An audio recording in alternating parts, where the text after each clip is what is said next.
Haya, mao ni siya ang akong giingon nga gistudyhan about the 70 weeks. Disclaimer lang ya, dili ako ang mag-share. Anyways, so mo ni siya akong gistudyhan.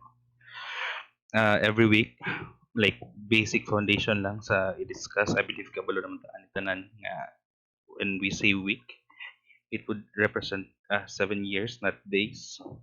Then the Jewish calendar has 12 months, but with 360 days did here. 365 sa ato karon. Now, every year represented as per written by Daniel consists of 360 days, meaning tanan nga nahisulat ni Daniel 360 days ang counting ana. Now, every timeline that will be searching in the internet has a result of modern day time. So, kung mag-search tag time sa internet like BC and AD, different na siya sa Jewish time na 360 days. Lahi na siya. When we say BC and AD, ang computation nila ana is 365 days or 365 and 1/4 K na leap year. Averaging lang na siya to equate with the 360 days. So 360 days, Jewish days to siya. Pero kung modern day time, it's 365.25 days.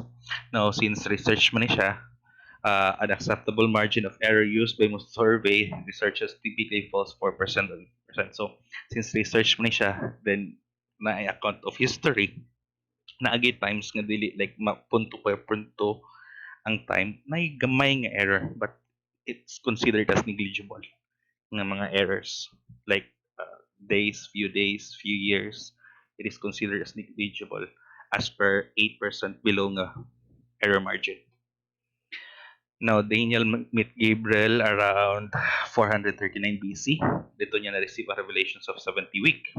Now, 2 years after that, dito na-proclaim si King Cyrus, nag-decree siya nga ang mga Jewish people mabalik sa Jerusalem, which was the fulfillment katong sa prophecy ni Prophet Jeremiah katong 70 years. But they were not able to restore Jerusalem yet at that time. So wala nila diretso na restore ang Jerusalem tungod kay Persian ang garulad to. Then if they will create or restore the city, meaning makatukod silang fortress, meaning they will have the ability to defend themselves. So wala pa to nahitabo. Nahitabo siya more or less 100 years after, more or less, katong kay Prophet Nehemiah na dayon. Now, muna siya, katong paghatag ni Gabriel, kay Daniel, gihatagan siya big picture una. She was the 70 weeks or 490 years are determined for your people, for your holy city. So, familiar na sa 70 weeks. Now, verse 24, verse 25. Know therefore and understand that from the going forth, muna siya ang ginadiscuss ng Jill, ng Jong, atong ginatuan, atong giniscuss po, going forth for the command to restore and build Jerusalem. Meaning, dili, not just the wall, but to restore and build Jerusalem, not just dili lang Israel, but Jerusalem specifically, until Messiah the Prince, until kay Lord Jesus Christ, we know that this is the Lord Jesus Christ. There shall be 7 weeks and 62 weeks. Nganong gi-divide pa mang gyud, nganong gitanag sa paman ang pagkahitabo. Anyways, nasa 7 weeks. 7 weeks na sugod. Nehemiah started building the wall of Jerusalem around 444 BC. Again, this is a modern time period. Gamit ani is 365.25 days. Maning nasulat sa Nehemiah 2:5, and I said to the king, this is the king, which was after this, nagsugod itong katong wall muna. Balik ko nang nako 444 BC. So kang King Artaxerxes. So they built the wall first. So nag-search na ko sa internet, when did Nehemiah start building the wall? Ang nakabutang sa internet, again katugin ko na ko ganina, is 444 BC. Now, according to historians, it took 49 years for them to build Jerusalem, starting 444 BC. Because kung wall lang, for 52 days lang ata nila na-build ang wall. But according to the prophecy, dili naman ang wall lang, but the restoration and the building of Jerusalem So again, according to historians, um, it took 49 years for them to build Jerusalem. Now kani dili directly ma-prove but ma-prove na ko ni siya later on via reverse engineering. But again, is according to historians, lisod kini siya i-search. Na atoy kalib ko ato asa na ko to nakuan. Basta kay mo na akong nabasahan, murag coming prince title adto. Basta katuyan nabasahan na ako. Kana. Anyways,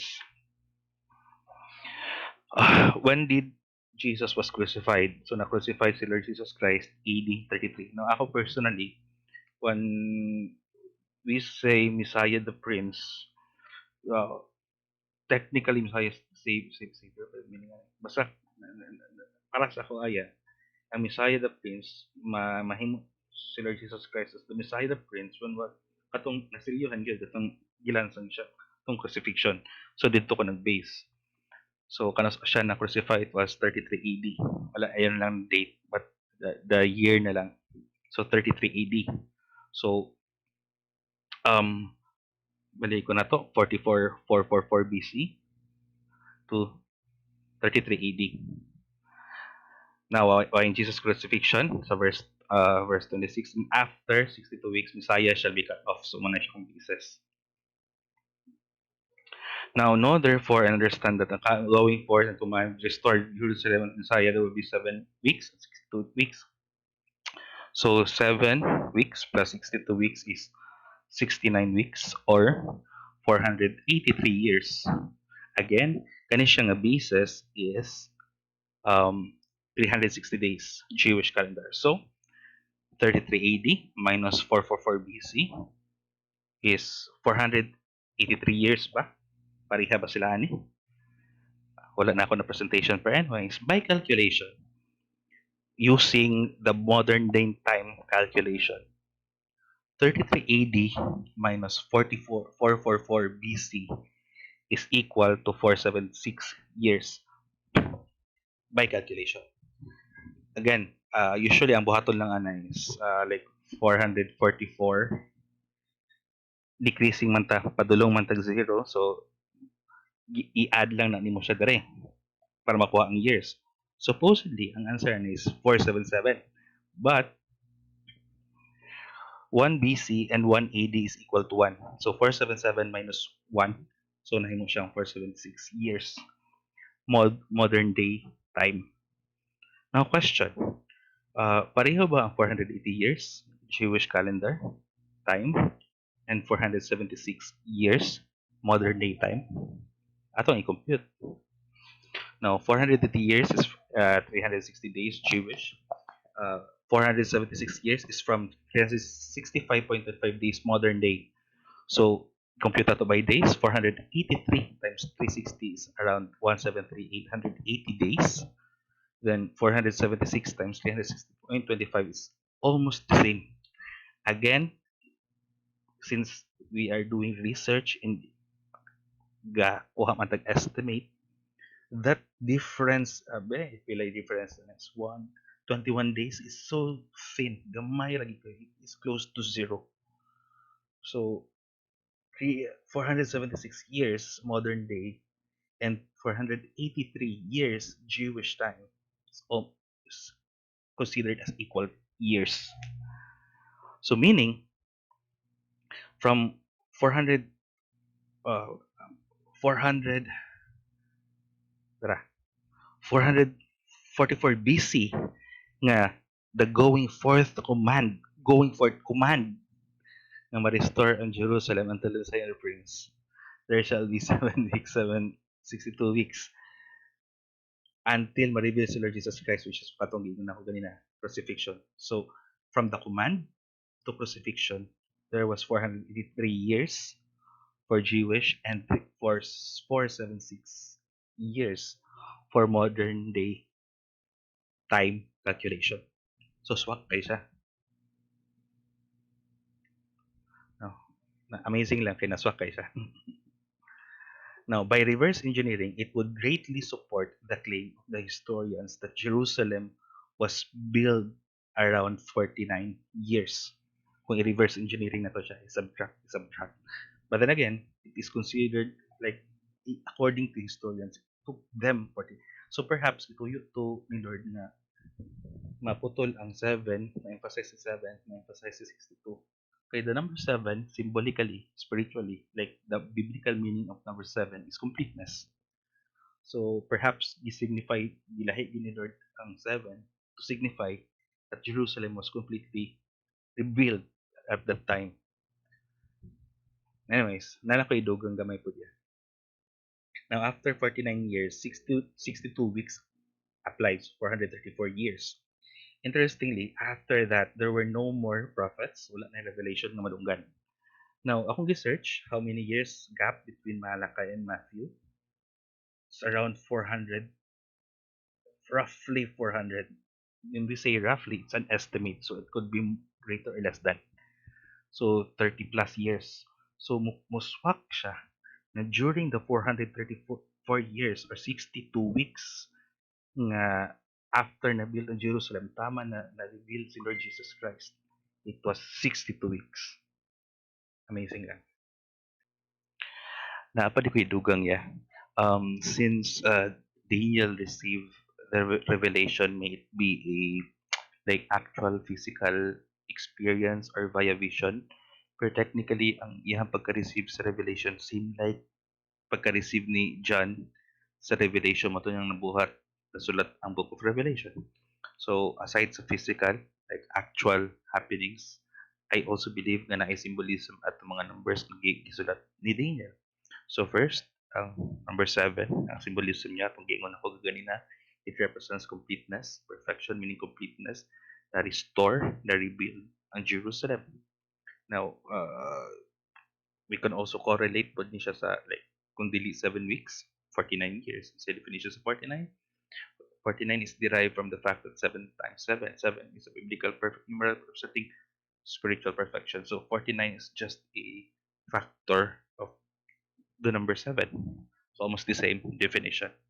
Now, pag search na ko, nag-study ko, nagka-problema ko sa 62 weeks. Kay ang biblical definition sa 62, kay mabalik lagi siya sa Daniel 9. Nya wala siya finite, klaro nga definition. Pero sa sige pong search siya, nakakama po sa ka-website, Bible numeral definition something. Yan na-amaze kay ko sa definition. Instead ng 62, gumito na to ang 434 years. 62 times 7 is 434 years. Sa definition, sa biblical definition sa 434, ang biblical definition niya kay men of faith out of hiding. So during the 40th, while gadrive ko ganina, mamo nang giingon ni Lord the Spirit, while ga-study ko karon, maingon ni Lord the Spirit, nga i-check ang 434. So wala man gyud ko makita sa 62. So 434. Perhaps sa 434 or 62 weeks, there was a hiding happening that after 434, this man of faith came out, mo rin to John the Baptist, which was from Book of Malachi to Book of Matthew, na ay 400 more or less. Silence, perhaps it is the hiding part. So perhaps muna akong pagsabot ya.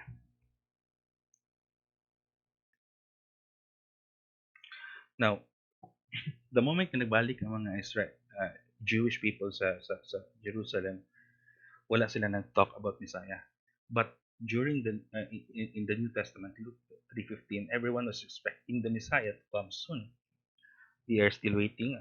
Believe ka wala pa na save, they are still waiting for the Messiah to come. Now, ang amazing lang ya ba, na kuha lang nako kay, ang three wise man, nabasahan po na ko ni siya. Daniel 2:48-49, si Daniel Diay became a governor, chief administrator of all the wise men in Babylon. And burag ang wise man ata gikan sa Babylon. Murag amazing kay naswak kay siya kay ang wise man kabalo sila kanus like they have a rough estimate kanus umabot ang Messiah. It's just that wala sila kabalo kung asa. Perhaps tungod kay naa sa ilaha tungod gisulat ni Daniel the 62 weeks. 70 week, like based on that calculation. So muna akong explanation niya. Kani ang 7 weeks, 62 weeks, gikan kang Nehemiah, the proclamation meeting at the sexes, padulong sa crucifixion ni Lord Jesus Christ. Anong gi-divide to emphasize the 7 year or 7 weeks, 49 years, and a build in Jerusalem. Again, it was confirmed according to historians it took them 49 years to rebuild Jerusalem. Walang tuya.